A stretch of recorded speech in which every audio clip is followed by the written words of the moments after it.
ஓம் ஸ்ரீ குருப்பியோ நம. ஸ்ரீ மகாபிரிவாஜனம்.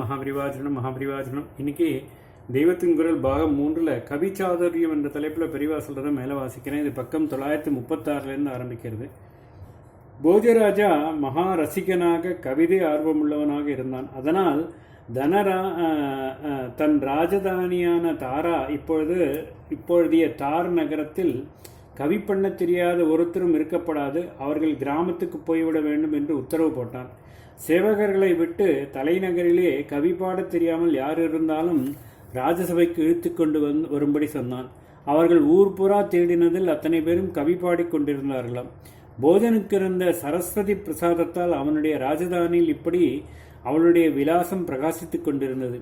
எனவே கொடுமையாக தோன்றுவதான அப்படிப்பட்ட உத்தரவை போடவும் அவனுக்கு ரைட் இருந்தது, நியாயம் இருந்தது என்று தெரிகிறது. கடைசியில் தேடி பிடித்து கவி பாடத் தெரியாமல் இருந்த ஒருத்தனான ஒரு சேனியனை, துணி நெய்கிறவனை சபைக்கு இழுத்து கொண்டு போனார்கள். உனக்கு கவி பாட வராதா என்று போஜராஜன் அவனை கேட்டான். ராஜாவை பார்த்தான் சேனியன். சரஸ்வதி கடாட்சன் நர்த்தனம் பண்ணுகிற அந்த முகத்தை பார்த்தவுடனே சேனியனுக்குள்ளே கவித்துவ சக்தி பாய்கிற மாதிரி இருந்தது. உடனே தன்னை அறியாமல் காவியம் கரோமி நகி சாருதரம் கரோமி யத்னாத் கரோமி இது சாருதரம் கரோமி என்று கவிதையாக பதில் சொல்ல ஆரம்பித்தான். அதாவது, ஓ கவி கட்டுகிறவனே, ஆனாலும் ரொம்ப நன்றாக கட்டுவேன் என்று சொல்ல முடியாது. பிரயத்தனம் பண்ணி பார்த்தேனே, ஆனால் ரொம்ப அழகாகவே கூட கட்டினாலும் கட்டுவேன் என்று சொன்னான். கவித்துவதாரை உள்ளே சுரக்க ஆரம்பித்து விட்டதென்றாலும் கூட முதலாக கவி பண்ணும்போது மிக உயர்வாக பண்ண முடியும் என்று சொல்லிக் கொண்டு விடக்கூடாது.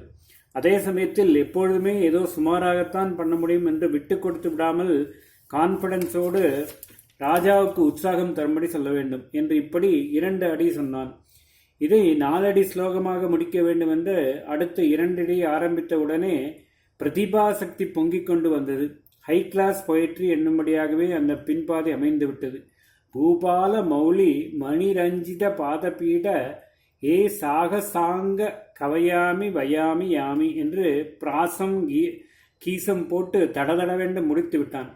அநேக ராஜாக்களின் கிரீடங்களில் உள்ள ரத்னங்களில் ஒடியாய் சிவப்பாக செய்யப்பட்ட பாத பீடத்தை உடையவனே, அதாவது இதர ராஜாக்கள் போஜனின் அடியிலே தங்கள் முடிப்பட கிடக்கிறார்களாம்.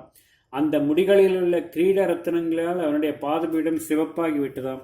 சாகச செயல்களே சகஜமாகி விட்டவனே, நான் கவையாமி கவி பாடுகிறேன், வயாமி நெசமோ பண்ணுகிறேன். வயனம் என்றால் நெய்வது, வீவிங் என்பது இங்கே தாதுவில் உண்டானதுதான். யாமி போய்விட்டு வருகிறேன் என்று கிளம்பிவிட்டான். கவி பாடாவிட்டால் ராஜதண்டனை கிடைத்திருக்கும். நல்லவேளை ஏதோ அதிருஷ்ட வசத்தால் பாடியாகிவிட்டது. தண்டனைக்கு தப்பினோம். இன்னும் பாடச் சொன்னால் வருமோ வராதோ, அதனால் சம்மானத்துக்கு காத்து கொண்டிருக்காமல் முதலில் திரும்பி போய் சேருவோம் என்று யாமி போரேம்பா என்று கிளம்பிவிட்டான். இங்கே கவையாமி வயாமி யாமி என்பது கோபுச்சம். இரு பொருளில் ஒரே சொல், ஒரே வார்த்தைக்கு ஒன்றுக்கு மேற்பட்ட அர்த்தம் இருப்பதை வைத்து பலவிதமான ஸ்லேஷை, அதாவது ஸ்லேடை கவிதைகள் பண்ணப்பட்டிருக்கின்றன. நம்முடைய ஆச்சாரியாளி இப்படி ஒன்றை செய்திருக்கிறார். பவானி என்ற வார்த்தை பெயர் சொல்ல இருக்கிற போது அம்பாளின் பேர் அதே பவானி என்பது வினை சொல்லாகியும் இருக்கிறது. இங்கே பவானி என்பதற்கு ஆகிறேன் என்று அர்த்தம். இந்த 2 அர்த்தங்களையும் வைத்து விளையாடி ஆச்சாரியால் சௌந்தரிய ரகரியில் பவானித்தும் தாசி என்று ஸ்லோகம் செய்திருக்கிறார். ஆச்சாரியாளிலே அவருடைய சிஷ்யரான தோடகர் பவையே பவான் என்று ஸ்துதிக்கிறார். இங்கே பவான் என்றால் தாங்கள், பவ என்றால் சிவபெருமான், தாங்கள் சிவபெருமானே என்ற அர்த்தம். புதுக்கோட்டையில் பவானி நாய்க் என்று ஒரு திவான் இருந்தார். மகாராஷ்டிர பிராமணர், மிகவும் தர்மசீலர், முக்கியமாக வித்வான்களை விசேஷமாக ஆதரித்தவர்.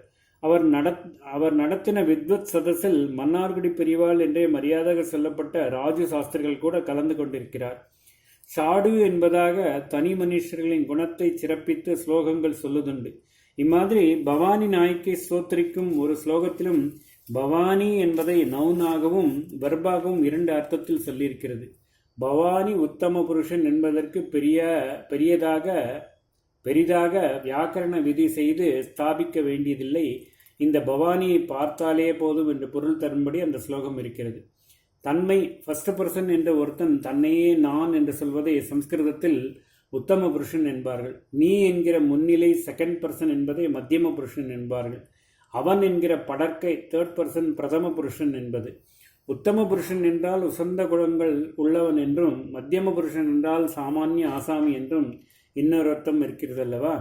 இதை வைத்து வேர்ட் பிளே பண்ணியிருக்கிறது. பவானி ஆகிறேன் என்பது உத்தம புருஷான பஸ்பர்சன் தானே. இதேபோல் இன்னொரு ஸ்லோகம் வெங்கட்ராம சாஸ்திரி என்று 150 வருஷத்துக்கு முந்தி வித்வான் இருந்தார். சாதாரணமாக நான் சொல்வதை தப்பாக நினைக்கக்கூடாது. வித்வான்கள் என்றால் வாங்கிக் கொள்பவர்களாகத்தான் இருப்பார்களே தவிர கொடுப்பவர்களாக இருப்பதில்லை. பல பேரை பற்றி கேள்விப்படுகிறோம். என்னவோ தான தர்மம் என்று பிரமாதமாக உபன்யாசம் செய்கிறார்.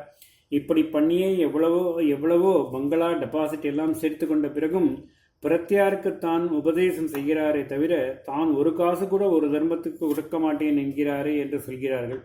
நம் காலத்தில் இதற்கு விதிவிலக்காக இருந்த சில பேர்களில் தேதியூர் சுப்பிரமணிய சாஸ்திரிகளை முதலில் சொல்ல வேண்டும். இவர் மாதிரியே ஒரு எக்ஸெப்ஷனாக அந்த நாளில் வெங்கட்ராம சாஸ்திரிகள் இருந்தார். அவர் இருந்தது இருக்கட்டும். இப்பொழுது கொஞ்சம் கிராமர் சொல்லித் தருகிறேன். தேகி என்ற வார்த்தைக்கு அநேகமாக எல்லோருக்கும் தெரிந்திருக்கும். கொடு என்று யாசிக்கிற வார்த்தை. செகண்ட் பர்சனாக உள்ள ஒருத்தரை பார்த்து தேகி, அதாவது இது மத்தியம புருஷன். தத் தா என்பது இதற்கு ரூட். டு கிவ் என்ற அர்த்தம். நீ கொடு என்பதற்கு தேகி. நான் கொடுக்கிறேன் என்பதற்கு இதே ரூட்டிலிருந்து தத்யாம் என்று சொல்ல வேண்டும். இது ஃபர்ஸ்ட் பர்சன் என்கிற உத்தம புருஷன். வெங்கட்ராம சாஸ்திரிகள் மற்ற வித்வான்களுக்கும் பண்டிதர்களுக்கும் நிறைய சன்மானம் செய்து ஆதரித்தவர். அதனால் அவர்களில் ஒருவர் அவரை பற்றி புகழ்ந்து ஒரு ஸ்லோகம் செய்தார். அதிலே நான் மேலே சொன்ன கிராமர் சமாச்சாரங்களை ரசமாக சேர்த்திருக்கிறார். என்ன சொல்கிறார் என்றால், சரஸ்வதி இதுவே ரொம்பவும் வியாக்குலப்பட்டு கொண்டிருந்தால் எதற்காக தான் வெறும் சாதாரண மனுஷர்களான மத்தியம புருஷர்களை ஆச்சரிக்க வேண்டியிருக்கிறது என்றுதான் வியாக்குலப்பட்டு கொண்டிருந்தாலும், வித்வான்களை சரஸ்வதி ஆசிரிப்பதாகவும் தனிகர்களை லக்ஷ்மி ஆசிரிப்பதாகவும் சொல்லுவது வழக்கம். நடுத்தர பேர்வழிகளையே நாம் அடைய வேண்டியதாக இருக்கிறது என்று இது மட்டும் கவலைப்பட்டு கொண்டிருந்த சரஸ்வதி இப்பொழுதுதான் கவலை போய் சந்தோஷம் அடைந்திருக்கிறாள். ஏனென்றால் இப்பொழுது அவள் ஆசிரியப்பவர்களில் வெங்கட்ராம சாஸ்திரி என்ற உத்தம புருஷர் ஒருத்தர் இருக்கிறார் அல்லவா என்று சொல்கிறார். ஓம் ஸ்ரீ குருப்யோ நமः. ஸ்ரீ மகாபரிவாச்சரணம் மகாபரிவாச்சரணம் மகாபரிவாச்சரணம்.